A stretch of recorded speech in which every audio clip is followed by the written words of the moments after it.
Hi guys, today I'm going to be showing you how to propagate cassava from cutting. So your first step is you want to get a nice sharp pair of snips, and then I usually sterilize them with methylated spirits.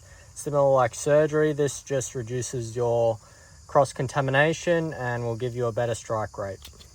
When you're doing your cuttings, these woodier brown sections are generally the best. You'll have the most success. As you go up the cutting, you'll notice it'll switch to green fresh growth. You'll sometimes have some success on these sections here, which are green, but they're a bit older and a bit like harder and more mature. The further you go up, you'll get this soft stem here. I notice I don't get much success on these parts. You can try them, but often they'll just rot. So you want to look at your longer stem, and you want to, each one of these nodes is where you can see here there's a little shoot. You want quite a few of these nodes. I generally do about 15 to 20 centimeters. Get your secateurs, boom, about that long. Go along your stem, plan it out so you maximize how many cuttings you can get.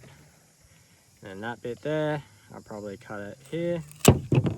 And then that one's a bit shorter, which doesn't matter too much, but you've got 4 cuttings there. For the potting mix, just get yourself something loose and well draining. We use a mix of perlite, coir, a bit of pine bark, some slow release fertilizer. You can also add sand or some biochar. The quality of the mix to start with doesn't matter too much because you'll be planting them out into this, your garden or some better potting mix later on. If I'm doing a decent quantity of cuttings, I like to use these 50 tube trays. So what I'll do is I'll cut the bottom off here, and that will bring the bottoms of the pots down to the water level. Otherwise, generally they'll be sitting up like that, so they won't actually be touching the water when they're sitting in it. And then these trays are just the trays you can buy from Bunnings, the water trays. So here's a pot I did a few weeks ago. You can see the roots are starting to emerge.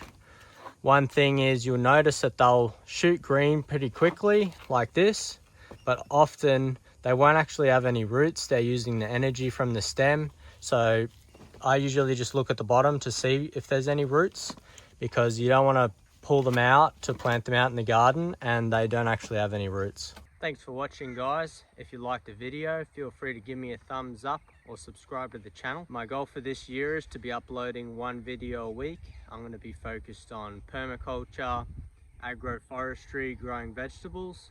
So if that's your interest, feel free to follow along.